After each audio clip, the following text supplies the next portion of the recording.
right now at 9 KOAM and Fox 14 are back at full power. We'll tell you more about the KOAM More Power project. Plus, the 79th annual Carver Day celebration underway at the George Washington Carver National Monument in Diamond. We'll take you there. And Pitt State hosting their first surplus sale in nearly 3 years. You're watching the KOAM News at 9, and it starts right now. Thank you for joining us. I'm Bella Line. And I'm Chris Warner. We want to welcome all of you back to KOAM and Fox 14. As you know, it's been several weeks that we've not been at full power, and now we are, and in fact, we've got more power than we ever had before. This is some video from the KOAM sky view of the project as it took shape. Because the project messed with our signal and even caused some of you to lose our signal completely, you may need to make some changes at home. For most newer TVs, you won't have to do anything, but if you have an older TV, you'll need to rescan your channels to be able to pick us up again. Thanks for sticking with us. We do thank you for sticking with us through this project. Officials with the Nevada Police Department have released information regarding the capture of a Kansas wanted fugitive. Information developed in an ongoing investigation of the Bourbon County, Kansas Sheriff's Office and the Bates County, Missouri Sheriff's Office that a wanted man was in the Nevada, Missouri city limits. SWAT units served a search warrant at the home the fugitive was believed to be at, and the suspect was taken into custody. The suspect's name and charges are not being released at this time. We'll have more details as they become available at KOAMnewsnow.com. The Kansas Department of Health and Environment says it's identified a presumptive positive case of monkeypox in the state. The KDHE says it was working with the Johnson County Health Department and did the testing in a KDHE laboratory. Officials say the patient is an adult resident who lives in Johnson County.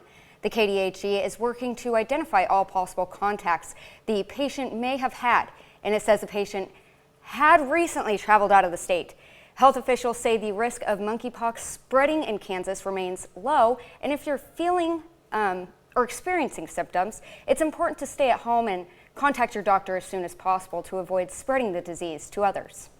We saw a decent day compared to what it's been over the last couple of weeks. Nick Kelly joining us. That's about time, too. We got at least a bit of a break from the unrelenting July heat and humidity, especially for today, Chris and Bella. This was before sunset. Still looking at some cloud cover from 7th and Range Line, but that was one of many things that helped us out as far as temperatures go. We topped out at 89, below our normal high of 90 degrees, and we did, in fact, finally drop back to 72 degrees this morning. We had cloud cover across a good portion of the area, even to start this evening out, but all has been quiet on the backside of our cold front. Plus, it's nice that we're not being directly influenced by that upper level ridge that's been shunted back to the west for the time being. That has allowed temperatures to cool down ever since we got past sunset, and I still think we're set to drop back near 67 to start Sunday morning out. Mostly sunny with dry air in place, however, means a fast warm up throughout the day tomorrow, so we will go back into the lower 90s, but the humidity thankfully stays low to wrap up the weekend, and we'll see how the week ahead is shaping up. Here in a bit, Chris and Bella. Great. Thank you so much, Nick. Today marks the 79th Carver Day celebration at the George Washington Carver National Monument. The monument was the first one dedicated to an African American in our country's history. The celebration featured tours of the facility, demonstrations of his life, along with live music and dancing. Pictured everything happening as he was a kid running around in the woods, and me and my mother, we shedded a little tears because we are really on a historic plantation right now, and not a lot of children that are our age can say that or even perform and tell the story about George Washington Carver. Many people, like we said, know him as the Peanut Man, but he was much more. George Washington Carver claimed to have found over 300 uses for the peanut.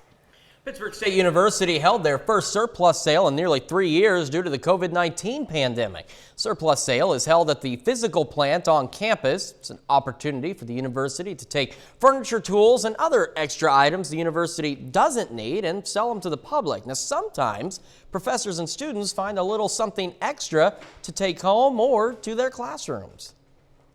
A lot of teachers that come through, especially this year. We've had a lot of teachers looking for things for classrooms. So that was a big number of people that came through this time that I've heard comments about.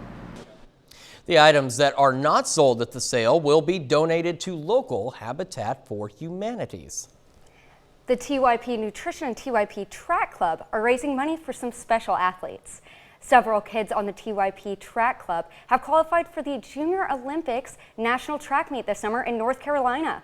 The fundraiser, featuring a car wash and food, is to help with the cost of travel for the athletes that qualified. So to say that they're top 6 out of everybody from Kansas City, Oklahoma region, all the way down towards Little Rock, you know what I mean? Like, it's pretty special. And then people ask us where we are. Where you guys from? Joplin. They go, oh, Joplin. I'm like, a little small town, but, you know, we got the talent is here. So, you know, the kids are proud, the parents are proud. So, you know, it's a huge deal for them. To qualify for the meet, they had to place top 6 in an event at a regional meet that featured hundreds of other competitors. President Biden continues to slam the Supreme Court weeks after its landmark decision to overturn Roe. Meanwhile, the president also praising his economic policies after the June jobs report beat expectations. It's a glimmer of good economic news for the White House, but job openings are still near record highs. With 11 million positions unfilled, Fox News Capitol Hill correspondent Chad Pergram is at the White House with more. Democrats wanted good news for a while. They got it. But even the good news has an asterisk. The unemployment rate held steady at a low 3.6% for 4 straight months. That's good news. We're not denying that we have work to do on inflation, clearly in the United States and in the globe. But, you know, when I look at this report, I look at some of the positives here, that the private sector employment is back to pre-pandemic level. But a strong jobs figure means workers can command better wages. And if employers pay workers more to keep them, they could pass on higher prices to consumers. Problem is that we're seeing the wage increases that should accompany that being eaten up with inflation. So unless you really go back to getting inflation under control, you know, whether people are working or not, they're not going to feel wealthier if their money continues to be evaporated with inflation. Expect another interest rate hike soon to tame inflation. The midterms may hinge on the economy. That's why Democrats want to pivot to abortion. Pro-choice women marched to the White House Saturday to urge the president to do more on abortion. I don't think the court, or for that matter, the Republicans who for decades have pushed the extreme agenda, have a clue about the power of American women. It's my hope and strong belief that women will in fact turn out in record numbers to reclaim the rights that have taken from them by the court. Republicans doubt the tactic will work. How narrow and small-minded does the left have to be to think that abortion is the only issue that women care about across this country? We don't supposedly care about the gas prices or groceries or indoctrination of our kids. This is crazy. Democrats hope getting their base to the polls will help them hold the Senate, but holding the House is a much tougher proposition. At the White House, Chad Pergram, Fox News. We take this time now to honor one of our many 4-state heroes. Charles Enlow served in the Army, Navy, and Air Force between 1961 and 1969. His hometown, Baxter Springs. We're proud to recognize Charles Enlow, tonight's 4-state hero. Coming up, why a drug used to fight an autoimmune condition is now being restricted. A drug used to fight an autoimmune condition is now being restricted because of abortion implications. Methotrexate, used to treat lupus, a blood cell disorder that attacks organs and tissues, is becoming more restricted because it can cause abortions. Doctors are pausing prescribing it in the wake of the Supreme Court overturning Roe v. Wade. In healthcare, systems are concerned about possible legal action for prescribing it. Health advocates want post-Roe policies clarified to maintain needed drug access. The FDA has approved Pfizer's COVID-19 vaccine for children ages 12 to 15. The Food and Drug Administration Action Friday is the first approval for this age group. The vaccine from Pfizer and BioNTech had previously been available for this age group under emergency use authorization. Vaccine makers applied for emergency use authorization because the authorization process takes less time than a full approval. Under the brand name Comirnaty, the vaccine has been approved for people over 16 since August of last year. The Pfizer vaccine will still be available to other age groups under its emergency use authorization. The FDA is importing over 8.5 million pounds of infant formula from Australia. It is expected to ship the first week of August. That's just under 5 million cans. From Australia company Care A2 Plus, the formula will be distributed to stores across the country.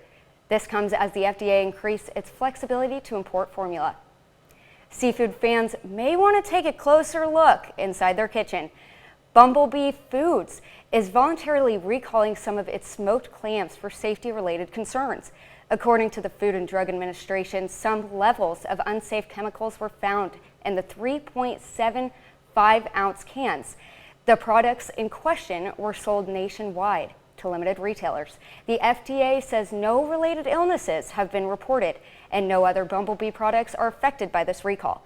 Consumers are advised to either throw out these clams or take them back to the place of purchase for a refund. More information is available on the FDA's website. After the forecast, the latest as additional flight delays continue to plague American summer plans. After putting up with the relentless July heat and humidity, excessive in both terms, throughout much of this week, we finally got a break from it with highs in the upper 80s this afternoon, a good breeze out of the north, not to mention lower humidity. That certainly makes all the difference during the summertime. Fortunately, I do have us staying quiet and mostly sunny as we wrap up the weekend tomorrow. Down the line, I want to watch for slight rain chances with a front coming in on Tuesday and maybe another one by next Saturday. But even with those fronts on the way, we're going to be dealing with varying levels of July heat and maybe a little humidity too as we continue throughout the week ahead of us. But from 7th and Range Line, despite clouds that we've seen plenty of come on throughout the course of the day and for much of this evening, we kept things pretty quiet, and that has allowed temperatures to rebound nicely. Finally, we drop back instead of the lower 80s, this time into the lower 70s for much of the area this morning.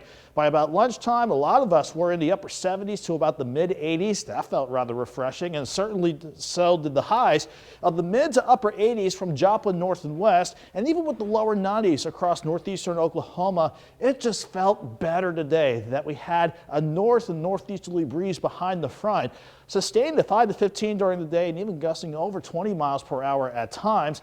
As long as that light breeze is still in place with quiet skies up top, we are going to drop back, thankfully, into the middle to upper 60s, numbers that we haven't put in the forecast, I think, in quite a while. But looking at where we stand in terms of the overall weather setup, there's our last front continuing to sink away to the south of the region. I'm watching this next front, though, stretching from the northern plains into the northern Rockies. That's the next front that could be on the way in by Tuesday. As far as the jet stream setup upstairs, it's nice that the jet's right back on top of us. That keeps temperatures near normal, while the real heat and humidity has been shunted, at least for now, back to the west and south of the region. As long as we stay relatively near that jet, we are going to see temperatures at least drop off nicely throughout the course of the night. We'll drop back into the, let's say, middle to upper 60s. Most of us around 67 to start tomorrow morning out. And even though we keep quiet throughout the day with dry air in place and a light breeze, that's actually going to mean a quick warm-up. So we'll be in the mid-80s by noon to get the afternoon started, and then pushing highs, plenty of us, back into the lower 90s. So your day planner, especially around the Joplin area, has us starting at 67, 85 by noon, and then pushing highs back near 92. But again, the humidity stays rather low, so we're not going to add much of a heat index, so it should still be okay for any outdoor plans. Then after we drop back into the upper 60s to lower 70s for Monday morning, that same setup, with, unfortunately, the return of some of that heat from the upper level ridge. That will push us back into the upper 90s on Monday. But then there's Tuesday. That front to the north and west comes on in, pushes that upper level setup back a little bit, maybe a few storms on Tuesday. But then as we go through the rest of the week, look at how the ridge just slowly wants to build back in. So we are going to have to see July heat at the very least kick back in as we head toward the end of next week. But 92 tomorrow, 98 Monday, 92 Tuesday, and then we're going to have to push highs back in the upper 90s to near possibly 101, certainly by Friday. So we got to get the heat back in here, but for now I'm thinking the humidity thankfully, fingers crossed, stays in check. Good. The humidity, I think that's what ruins it all for me. It just ruins any summer around here. It's like we could kind of take a dry heat, but when it feels like a sauna, I want out. No. Absolutely. No saunas. No saunas. None of that. No. All right. Thanks, Nick. All right. Hey, still ahead, Elon Musk backing out. Just a few months after pledging to buy Twitter, billionaire Elon Musk could soon see them in court. I'm Christina Coleman. I'll have the latest coming up. More weekend summer travel flight problems continue to mess with America's vacation and business plans. Airline flight tracker FlightAware says that there were more than 5,000 flight delays Friday involving U.S. flights and more than 240 cancellations. 144 flights were canceled Saturday by 6:15 a.m. Between Monday and Thursday, airlines delayed 19,000 or more than 18% of flights. Airlines also canceled 15% of their flights in order to make their remaining flights more reliable. A discount airline holds off on a merger vote to allow consideration of another offer. Spirit Airlines pushed a scheduled Friday shareholder vote on a merger with Frontier Airlines back a week. It's the third vote delay on this issue. Spirit's merger with Frontier is favored by its board, but shareholders prefer an option to merge with JetBlue Airlines. JetBlue is offering Spirit shareholders $33.50 a share in cash for a $3.6 billion value. Frontier's bid is mostly stock and only $4.13 per share in cash. A report says billions of pounds of nuts in California aren't being shipped overseas and farmers aren't paid. The Los Angeles Times says about 1.3 billion pounds of almonds remain in processing and packing houses and aren't being shipped overseas. Ocean shippers are sent empty containers back to Asia for more profitable round trips instead of waiting for the almonds. Almond farmers don't get paid until the goods are sold overseas. Almond exports are down 13% this year. California supplies 82% of the world's almonds. The next wave in sustainable energy could come by recycling an already important renewable source. One energy research and analysis company says recycling solar panels may be needed to ease bottlenecks of solar panel supplies, as well as making solar energy more sustainable. Current solar panels are usually discarded in landfills or shredded, and few countries have materials for making them. Growing demand and shortages of materials for panels could make recycling solar panels a $2.7 billion business by 2030. Elon Musk made headlines back in April when he agreed to a massive price tag to buy Twitter. The attention-grabbing business mogul, who has a big Twitter presence of his own, could now be in for a drawn-out court battle after he seemingly changed his mind and wants out of the deal. Fox News correspondent Christina Coleman has that story.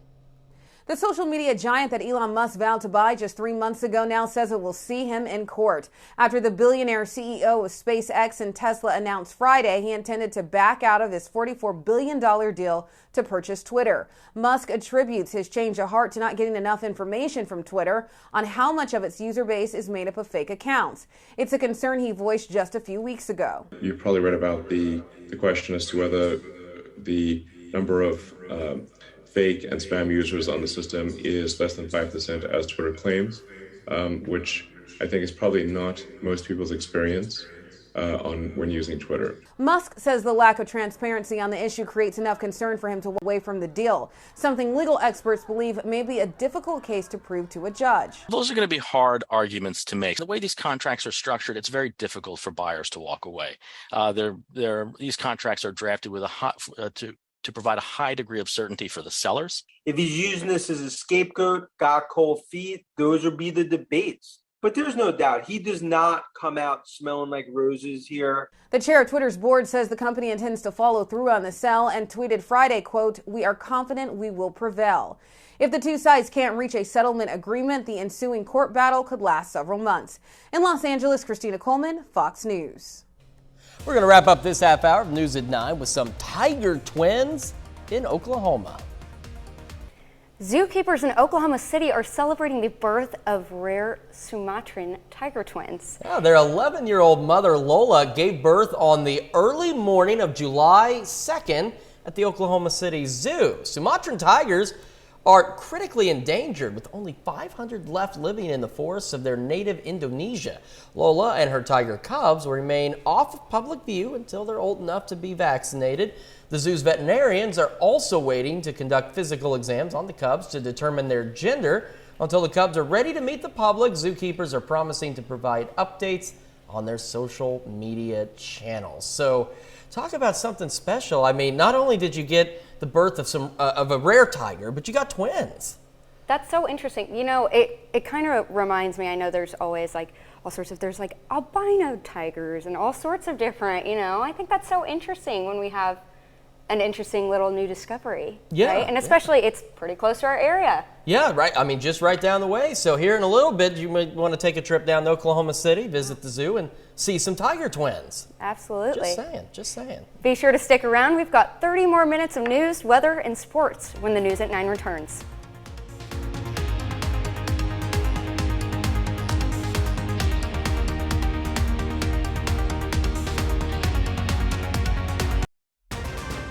Right now at 9:30, authorities in Philadelphia are searching for 7 teenagers accused of beating a 73-year-old man to death with a traffic cone. Plus, people are sent to the hospital with injuries as Spain's running of the bulls kicks off. And protesters in Sri Lanka storming the president's home in Colombo. The KOAM News at 9 continues right now.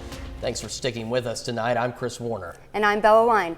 Authorities in Philadelphia are searching for 7 teenagers accused of beating a 73-year-old man to death with a traffic cone last month. The incident was caught on camera. Some of the teens can be seen laughing as they were attacking 72-year-old James Lambert just after 3 o'clock in the morning on June 14th. The video shows Lambert trying to walk away from the group as they follow him across the street and assault him. Lambert was taken to a local hospital where he died the following day. The Philadelphia Police Department is offering a $20,000 reward for information that leads to those responsible. The running of the bulls kicked off this week in Spain. Saturday's bull run marked the 3rd of 8 runs for the annual event.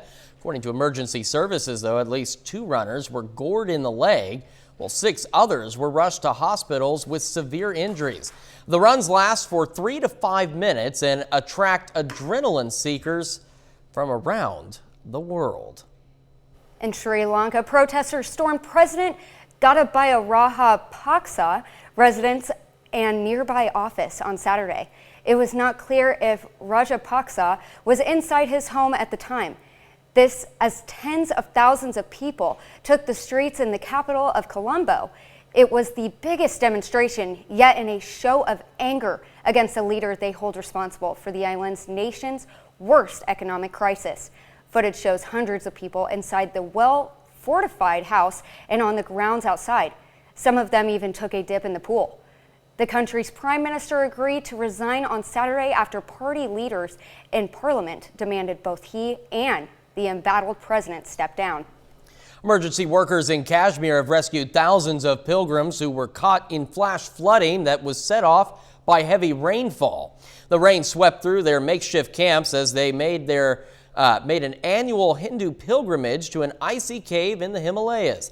At least 16 people are confirmed dead and dozens were injured. Authorities suspended the pilgrimage for 2 days as the rainfall continued. Teams of rescuers have been going over the slippery mountains looking for possible survivors. Dogs are being used along with radar in an attempt to locate the dozens of people who are still missing. Thousands of worshipers gathered in Jerusalem Saturday morning to mark the Islamic holiday of Eid al-Adha. Worshippers prayed at the Al-Aqsa Mosque to honor the holiday known as the Feast of Sacrifice. Food typically plays an important role in celebrations for this holiday, but unfortunately, Russia's war in Ukraine has sent food prices skyrocketing, leaving many unable to afford the typical food ate during this holiday. Nick Kelly joins us for another weather update. Yeah, thankfully, we still look pretty calm, Bella and Chris, as we continue to proceed through the rest of our late Saturday evening. This was taken just before sunset. Can't help but notice, you can never ignore a nice-looking sunset like that one. And all the clouds that we still saw before sunset helped us out with temperatures today. After starting at 72, We only topped out at 89. I can't remember the last time offhand. We just had a day with highs in the upper 80s, so that was certainly a nice change of pace. We still have a light northeasterly breeze behind our cold front, plus we are not underneath the influence of that upper level ridge, at least as we get into the rest of the night. This setup will allow temperatures to continue to drop back into, let's say, most of us in the upper 60s. I think most of us around 67. Then underneath mostly sunny skies, the upper level ridge starts to return, but not the humidity. But we are going to see temperatures climb back into the lower 90s for tomorrow to wrap up the weekend, and we'll have another look at how the week ahead is shaping up in a bit. Bella and Chris? I am looking forward to this brief break, no matter how brief it is. At least it's something compared to what we've seen. Absolutely. It's been a little bit on the hot side. Yes, absolutely. Nick, thank you so much. Ukrainian officials say a Russian rocket has hit a residential building in the center of the country's second largest city, Kharkiv. They say at least 6 people were injured. Meanwhile, a Ukrainian governor in the Donbas region says Russian forces are managing to, quote, raise true hell with relentless strikes in the eastern industrial heartland. Fox News correspondent Lucas Tomlinson is in Lviv, Ukraine, with the latest. Russia now controls more than 20% of Ukraine and are gaining ground slowly in the east. Those gains have come at a cost. Over 30% of Russian ground forces have been destroyed. Today, Russia launched short-range ballistic missiles at Ukraine's second-largest city, not far from the border, at 10 a.m. this morning. At least 6 were injured, including a 12-year-old girl. These missiles were fired from inside Russia, which remains off-limits to U.S.-supplied weapons sent to Ukraine. Rules of engagement set by the White House. This woman witnessed the Russian missile strike. The Russians apart for the sake of the children, although I'm Russian by nationality. Tear them apart. Thanks God nobody was here. Nobody was killed. 2 more minutes and 5 children would have been here. Could you imagine what could have happened? British Prime Minister Boris Johnson has been one of the most hawkish leaders in the NATO alliance, the first Western leader to visit Ukraine exactly 3 months ago. He wants to defeat Russia and kick them out of all of Ukraine, including Crimea, language you don't hear out of Washington. In Indonesia, at a meeting of the world's richest nations, Secretary of State Tony Blinken ignored his Russian counterpart. Many Western allies followed suit, a protest over Russia's continued war. Blinken is demanding tons of Ukrainian grain that remains stuck and rotting in port be allowed to be exported. Again and again, we heard calls from across the world represented in that room for Russia to open the Black Sea for Ukrainian grain shipments. There was a strong consensus, and Russia was left isolated, as it has been many times since this war began. There's no sign the U.S. or NATO will send warships to escort that grain out to sea. Yesterday, the U.S. government announcing plans to send $400 million more in weaponry to Ukraine, including 4 more satellite-guided HIMARS rocket systems. That will bring the total up to 12, but some experts say Ukraine needs 60 to 100 of those HIMARS rocket systems. In Lviv, Ukraine, Lucas Tomlinson, Fox News. After the break, we're taking a look at the all-new Ford Bronco Raptor. The 2022 Ford Bronco Raptor has a new look. Fox Gary Gastallo has more. It's the Bronco that bucks harder than the rest. The Ford Bronco Raptor is a new top-of-the-line high-performance model designed for high-speed off-road driving, rock crawling, and everything in between. It's powered by a 418 horsepower turbocharged V6 and isn't just the most potent pony truck in Ford's stable, but also the priciest at $70,000. The Raptor uses the same body as the other Broncos in the lineup, but adds these enormous fender flares that make it nearly as wide as an F-150 Raptor full-size pickup. They're there to make room for a wider, computer-controlled high-performance suspension system that provides up to 14 inches of wheel travel in the rear for its standard ginormous 37-inch all-terrain tires. It can ford through water as deep as the tires are tall and tow up to 4,500 pounds. But it's also the thirstiest Bronco with a combined fuel economy rating of just 15 miles per gallon. Less when it's doing what it does best. I'm not exaggerating when I say the Raptor soaks this up like a sponge. I've been in luxury cars that were less comfortable than this, and not on a road like this. It even has a jump mode that knows when the wheels are in the air and gets the suspension ready to cushion the landing. And it does! The suspension isn't the only advanced feature on this old school looking truck. It has a traction management system that adjusts the 4x4 system for all different types of surfaces with just a spin of this knob.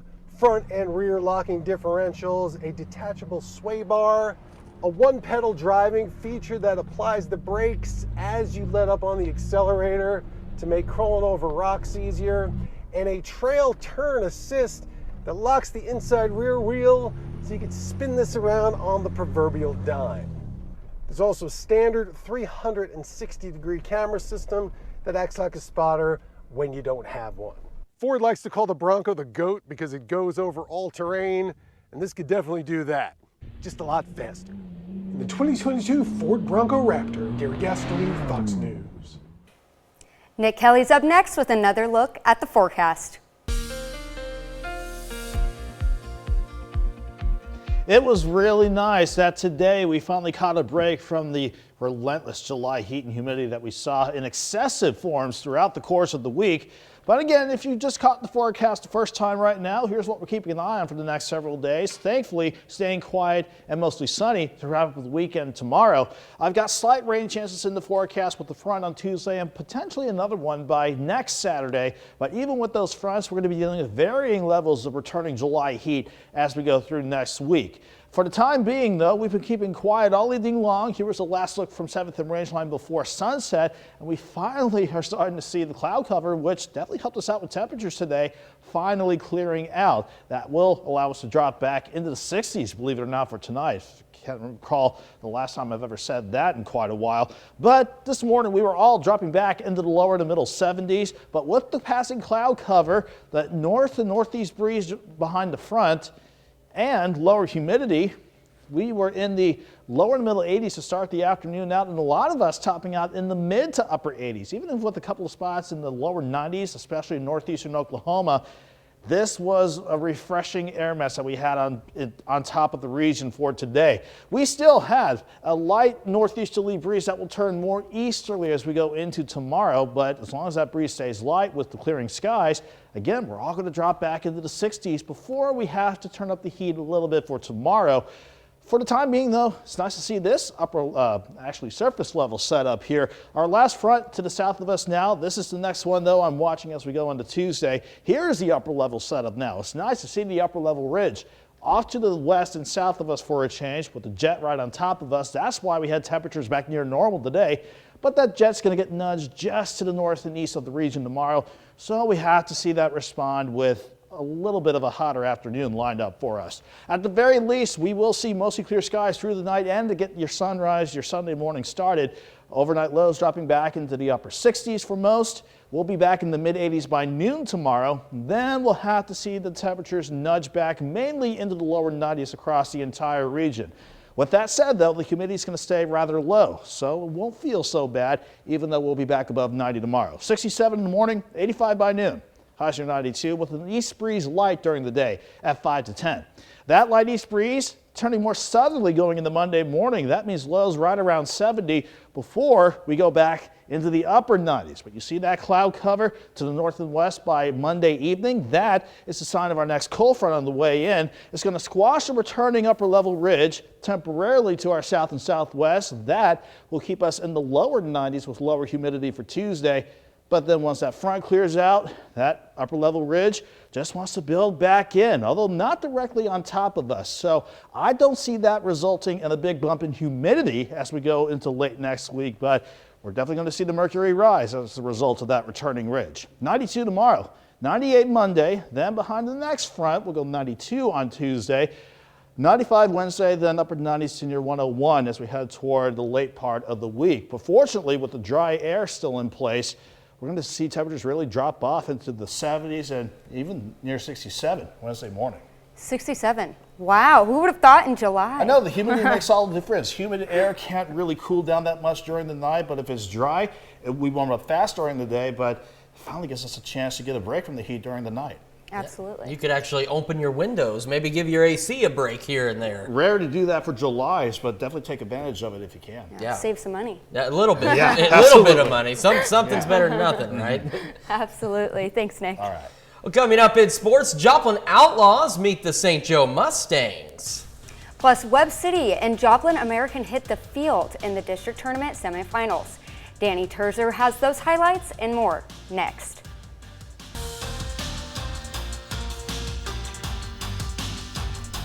The Joplin Outlaws have dropped their last 3 games. 2 of those losses went to extra innings. They're back in action tonight for their final game before the Mink League All-Star game. Joplin on the road tonight against St. Joe. The Outlaws are trailing 7-2 in the 8th inning. Joe Riccio has an RBI double and Matt Campbell is 3 for 3 tonight. In Little League Baseball action, the Webb City 12U team is competing in the District 2 tournament this weekend. Webb City faces Joplin American today in the semifinals. Tied at 1 in the 3rd, Brady Holland doubles into the gap in right. Brayton Robinson makes his way from first to score on the play, and that's the go-ahead run for Webb City. It's 2-1. Bottom half, Holland solid on the mound. 2 strikeouts here in the 3rd. And then he makes the leaping grab for the 3rd out. Webb City hangs on to win 3-1, earning a spot in the championship game on Monday. The Cardinals lost the series opener of a 4-game set to the Phillies on Friday. Game 2 today, 0-0 all the way through, and the Phillies score off a sac fly in the top of the 9th. They win it 1-0. Dakota Hudson pitches 6 scoreless innings for St. Louis. He gives up 2 hits and strikes out 4 batters. The Royals are coming off a walk-off win in the opener against the Guardians, looking for back-to-back wins here today, but it's not Kansas City's day. They're never really in this one. 23 hits for the Guardians in the game, and they blow by the Royals 13-1. 23-ranked Elena Rybakina won the Wimbledon this morning, making her the youngest woman at age 23 to win the title since 2011. She's also the 2nd lowest ranked player to win since the rankings were introduced in 1975. After dropping the first set, she came back from behind to beat Ons Jabeur 3-6, 6-2, 6-2. It's her first major title. That's it for sports. We're back after this. We're back. Before we go for the night, let's wrap things up with a look at your 7-day forecast. Again, if you missed it, we're looking okay for tomorrow at the very least. We'll keep quiet under mostly sunny skies, but highs near 92. The heat does return a little bit, but the humidity will stay low, so it should be still okay for any outdoor plans tomorrow. We'll push 98 on Monday, then another front with maybe a few storms on Tuesday will knock highs back down to 92. And then we're going to go back up on the thermometer, 95 Wednesday, maybe pushing near 101 by Friday. See, my only concern is there's a couple of shots of thunderstorms out there, but they're really low, and we are in need of the rain. Yeah, the rain chances are slim pickings with even with those fronts on the way. So at the very least, we'll take any rain chances that we can get. On the other hand, though, even though the heat's going to return at times throughout next week, the humidity, I don't see that eager to ramp back up. So that will mean quick warm-ups for each of those afternoons, but a chance to really get a break from the heat, especially during the night. That's great. I'll take any break from humidity that I can get, especially with my hair. Yeah, and if you're curious about any other rain chances beyond the next several days, don't forget about the month-long forecast or Doug's long-range forecast. You can find out with the updated blog at KOAMNewsNow.com. Excellent resource. All right, Nick, thank you so much. That is our time for now. We're going to see you back here tomorrow night at 9, and thanks so much for making us part of your night.